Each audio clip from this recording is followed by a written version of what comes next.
आज़ादी के 75 साल के इतिहास में भारतीय राष्ट्रीय कांग्रेस ने लगातार इस देश की डेमोक्रेसी को मजबूत किया और संविधान की रक्षा की। आज जब डेमोक्रेसी खतरे में है, संविधान पर हमला बोला जा रहा है और हर इंस्टीट्यूशन को तोड़ा जा रहा है, तो कांग्रेस पार्टी ने राष्ट्रीय स्तर पर ऑर्गेनाइजेशनल इलेक्शंस करवाकर देश की डेमोक्रेसी को मजबूत करने का एग्जाम्पल पेश किया है। कांग्रेस प्रेसिडेंट के चुनाव के सफल आयोजन के लिए मैं पार्टी के सभी डेलीगेट्स, सीनियर लीडर्स, वर्कर्स और जो कोई भी इस कार्यक्रम से जुड़े हैं उन सबको मैं धन्यवाद करता हूं। आप सब प्रोसेस में हिस्सा लेकर कांग्रेस को मजबूत किया है। मेरे साथी श्री शशि थरूर को भी शुभकामना देता हूं, क्योंकि ये चुनाव में हम एक प्रतिनिधि के रूप में हम और वो खड़े थे, लेकिन चुनाव बहुत अच्छा चला और वो भी मुझे आकर मिले। एक दूसरे से हम मिलकर अपना जो आगे पार्टी को बढ़ाने का भी जो कुछ कोऑपरेशन मैंने भी पूछा और उन्होंने भी हंसते हुए, ये तो एक डेमोक्रेटिक प्रोसेस है, हमको मिल के काम करना है, ये कहा, तो इसलिए मुझे बड़ी खुशी होती है। उनको भी मैं धन्यवाद देता हूँ। सभी कांग्रेस कार्यकर्ताओं की ओर से मैं श्रीमती सोनिया गांधी का आभार व्यक्त करता हूँ।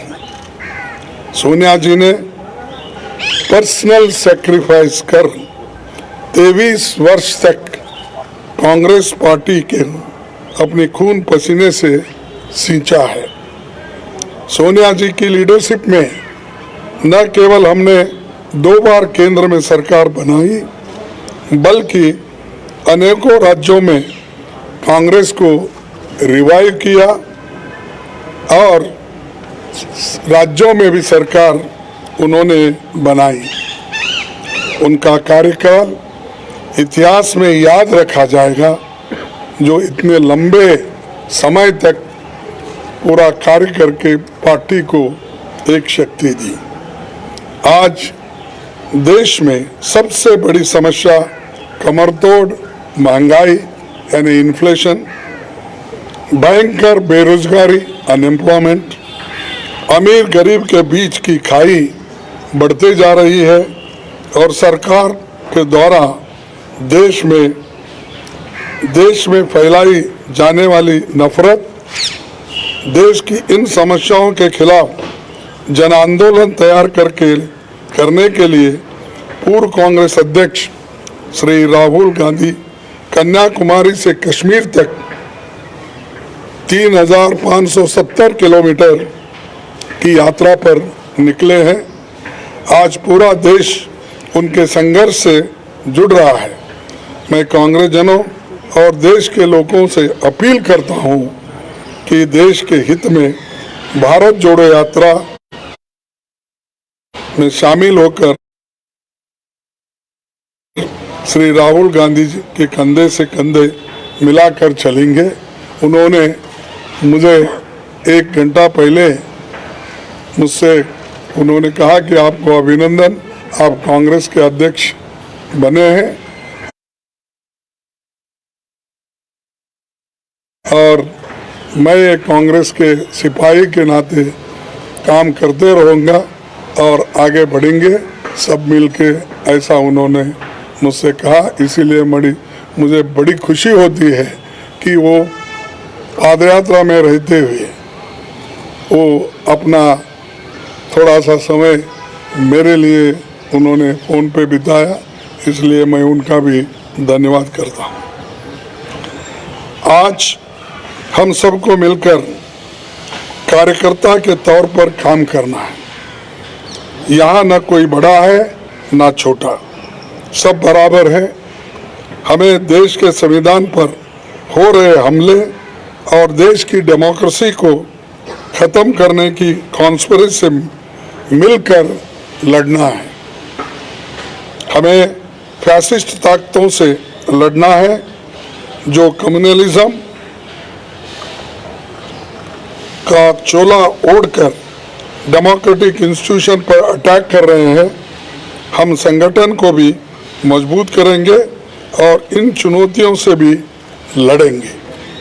दिल्ली की सत्ता पर बैठे हुए हुक्मरान सरकार बातें तो बहुत करते हैं पर काम कुछ नहीं होता, और असलियत में उनके चरित्र को 4 शब्दों में अगर मैं बताऊं कि ये है खोखला चना बाजे घना, तो ये उनका काम है।